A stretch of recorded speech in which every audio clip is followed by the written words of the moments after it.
Hi, this is Misha, and this is part 2 in our series on the Russian Mosin-Nagant. Part 1, of course, we looked at the 1891 infantry rifle, also the 1891 Dragoon, and the Cossack for what it's worth. The same thing.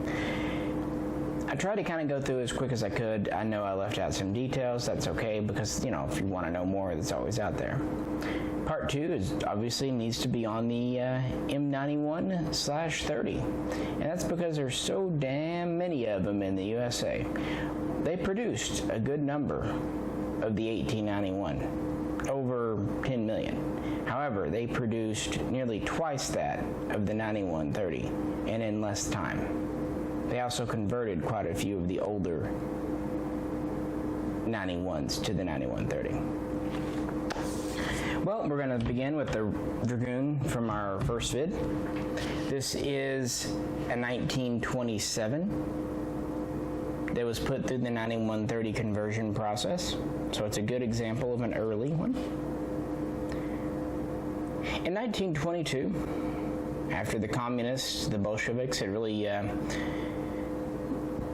consolidated their power and were getting involved in military affairs, the Red Army was firmly under control, they decided that the infantry rifle was out. It was long, it was stupid, we want to get rid of it. So they really essentially halted manufacturing, at least on, you know, in practicality, if not always on paper.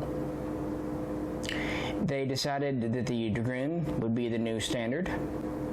And really the only difference between the Dragoon and the infantry rifle, the Dragoon is about 1/3 of a pound lighter, about 2.5 to 2 3/4 inches shorter, and it used the stock slot slings mount style from the beginning, whereas the rifle would adopt it later.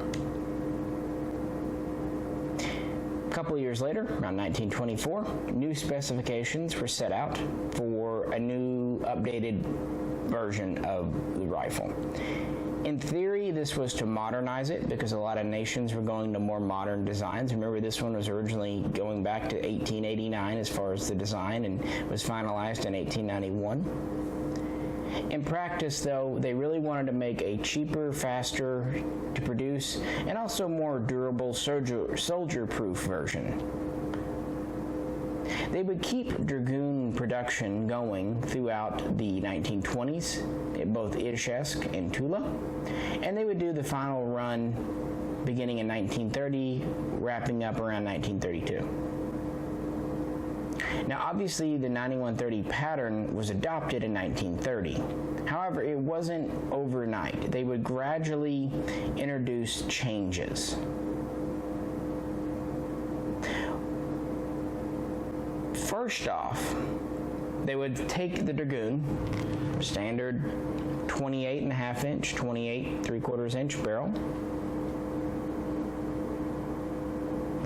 and they take the same receiver. We still have a Hex Receiver. But remember that interrupter from Nagant. We would get rid of the single-piece Nagant interrupter and replace it with a 2-piece interrupter that was a little easier to make and beefier and more durable. So we're really getting rid of the Nagant interrupter with the 9130. That's a pretty early update. It made sense in almost every sense. Another early change was with the rear sights. Around 1931, we would go to this new pattern of rear sight. This is still for the Spitzer bullet, 7.62 by 54 rimmed. This is faster and easier to produce than the original style. It's also more durable. We would use the unprotected blade front sight for a couple of years, but by 1933 we would go to this new pattern of front sight too. It is drift adjustable, but is usually staked in place at the factory. We have a very large, simple, thick metal ring protecting a very simple, thick post sight. This is definitively a beefier and honestly better sight than they originally had.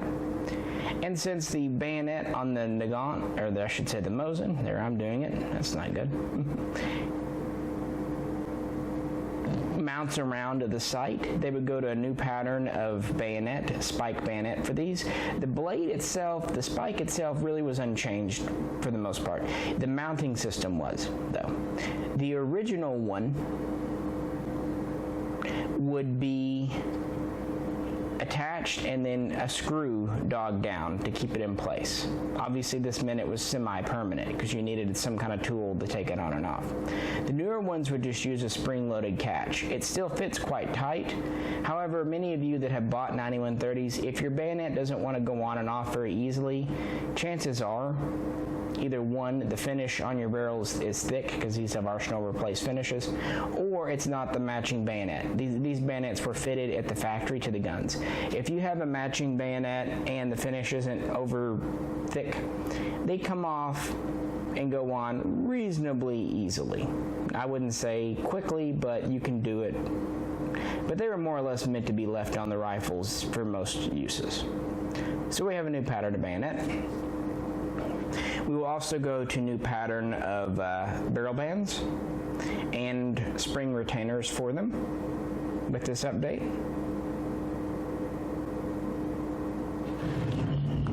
And one of the last changes they would make for the 9130, they would go from this Hex Receiver to the one many are you familiar with today, the round receiver. And you see this change in not just Russian manufacturing, but in other places, for example, Italy with the Carcano. The Hex Receiver made sense using 19th century tooling, but as tooling would be updated, they would go to a round receiver. It was faster and easier to make a round receiver with more modern mid-20th century tooling.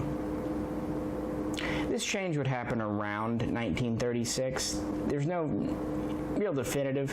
It would happen at Tula and Ishask nearly at the same time with only about a year's difference, give or take. It's hard to pin down because they would use older receivers. In fact, you'll see some guns coming out even in the 40s with Hex receivers. These appeared to be older receivers that were recycled or whatever. But generally speaking, after 1935, you'll start to see round receivers rather than Hex. This 9130 here was made in 1941, so right at the beginning of World War II. We still have nice machining on this. This is a very quintessential, whereas this one was a converted or ex-Dragoon. This is a true, always was made as 9130. Looks pretty much the same, obviously, because we went through the same program. Now, to be fair, both of these were refurbished by the Russians in the 50s, so they don't have, their original blued finish, and the furniture and things a little different, but you get the idea. This gun definitely saw service in World War II. Well, the benefits were great for Russia. The 9130 was faster and easier to produce than the original pattern. They succeeded there. It was also more soldier-proof, thanks mostly to the new sights and the new interrupter.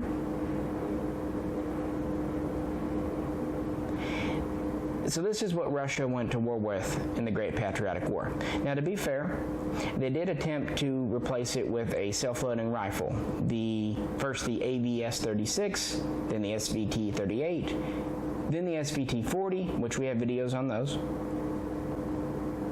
But for various reasons, when the Germans invaded with Operation Barbarossa in June of 41, they quickly fell back on the Mosin. It was tried, it was tested, it was easy to train soldiers to use. They could get a ton of these out in the field.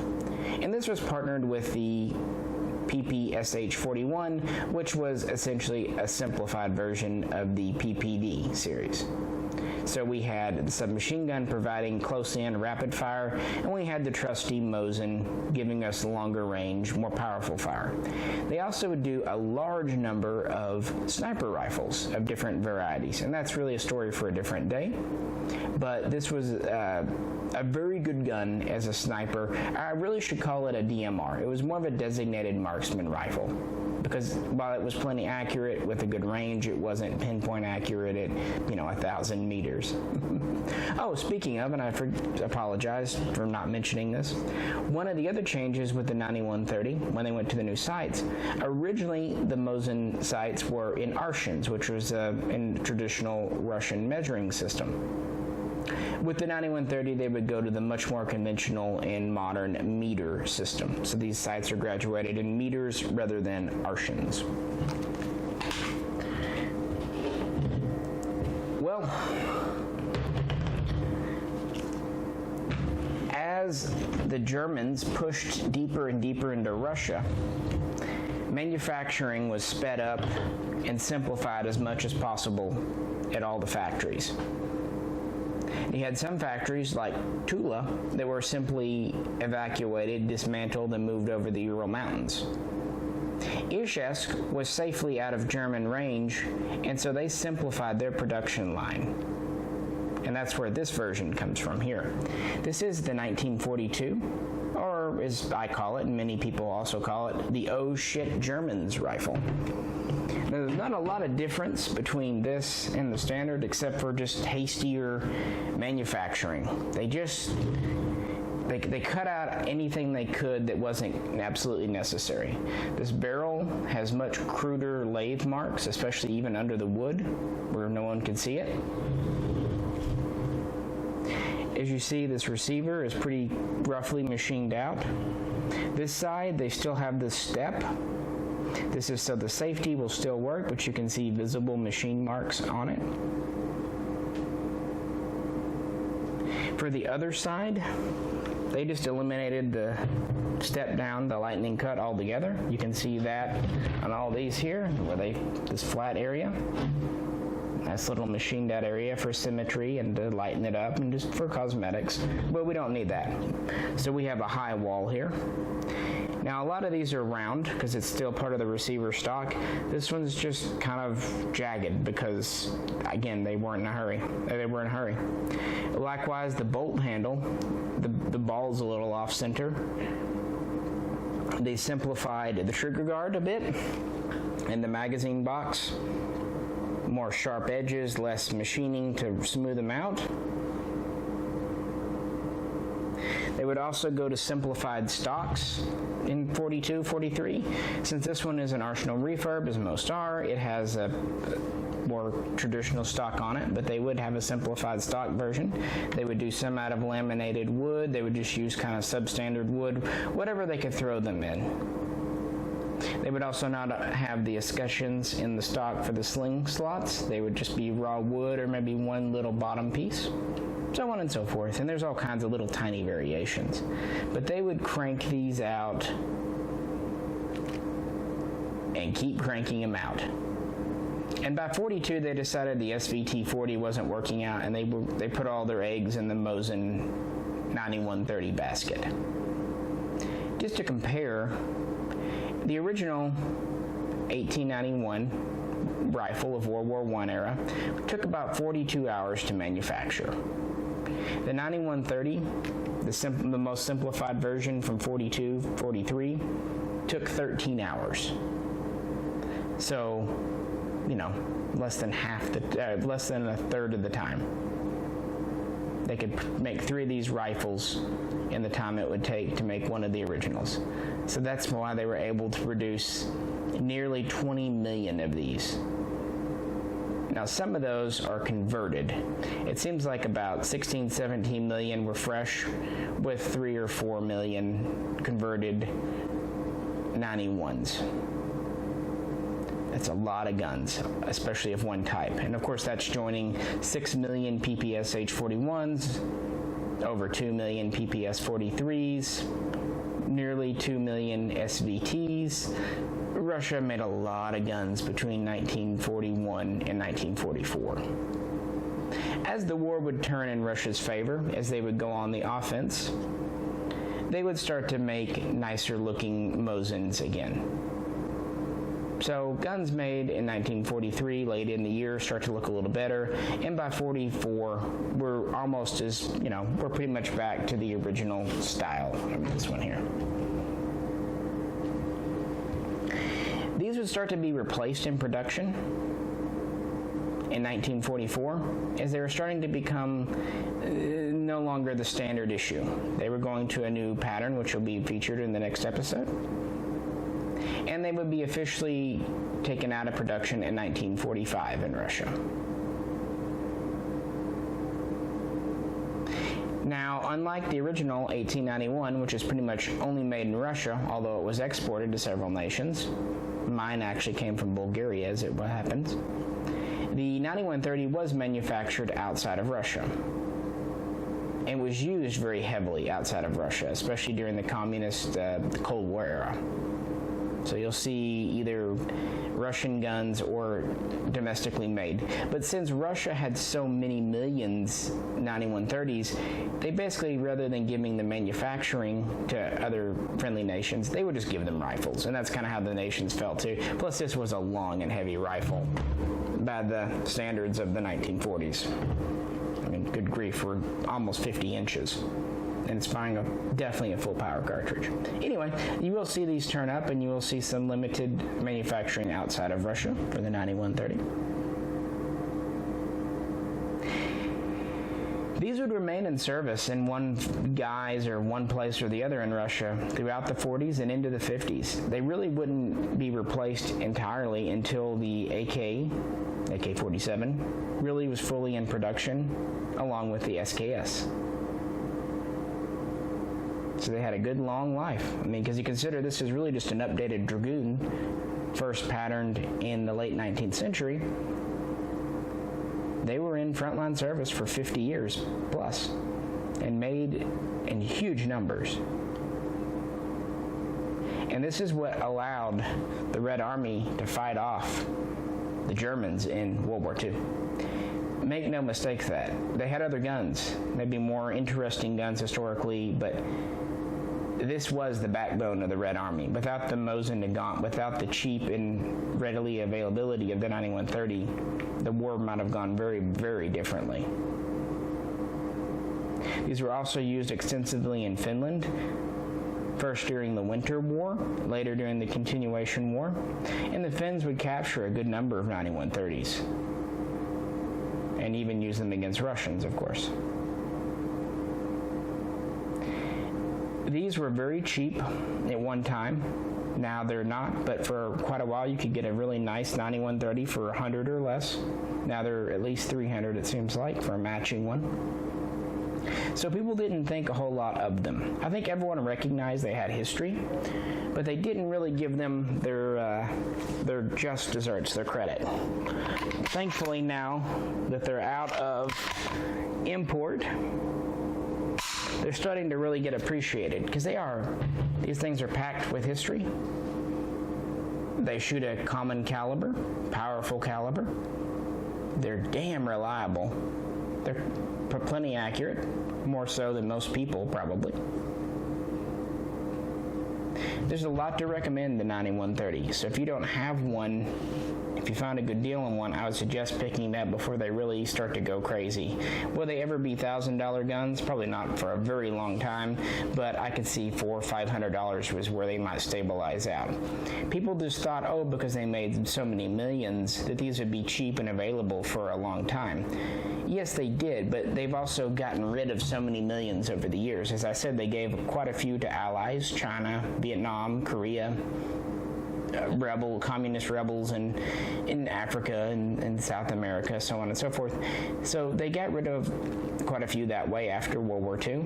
Also, many were lost in World War II, destroyed, blown up, captured by the Germans, never to be seen again, so on and so forth.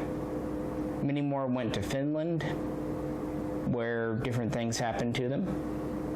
And also, this is still a very popular hunting rifle in Russia to this day. So there's still quite a few over there that people use as hunting. And, you know, Russian soldiers weren't against bringing a war trophy home in the 40s, even if they weren't supposed to. So while they made so many have also been lost over the years for various reasons. And to be fair, we imported these in heavy numbers beginning around 2000 and really running up to about 2015. So for 15 years, these came in very large numbers, and since they were so cheap, they sold very quickly. Some people think that the 2014 sanctions against Russia and the updated ones this year are what are stopping Mosins from coming in. This is not true. The sanctions against Kalashnikov concern, and by extension now Molot, that's just the modern companies. There's no blanket sanction against trade with Russia. It's just certain companies. Since these guns were made a long time ago by companies that don't even exist anymore, it doesn't matter. The reason they stopped coming in was just they were running out of them. And if you notice, the last ones to come in were quite a bit more expensive. They were nice. In fact, this one here is one from one of the last batches. It cost me as a dealer $250. Now, it is a nice extra goon. It's all stamped matching, and it did come with the matching bayonet, so that's actually really nice. But even as a dealer, it cost me about 4 times what either of these rifles did when they came in. That's just the nature of surplus.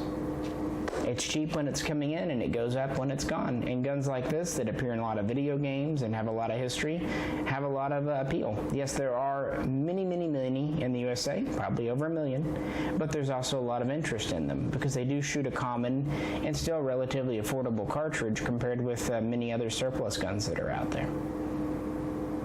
So, yeah. These did not completely leave the Russian service, especially the sniper versions, until the mid-60s.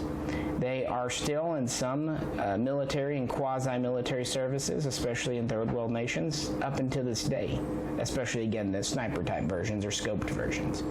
So the Mosin really was brought on the map by the 9130 variation. Well, I could keep going on, but I think that's enough. If you'd like to talk about your own Mosins in the comments, that'd be great. If you liked the video, we'd appreciate it if you would click like. If you haven't already subscribed and could do so, we'd appreciate that as well. And please also check out our other videos in this series and our other series on other bolt actions from World War I and World War II. This is Misha, and I'll catch you next time.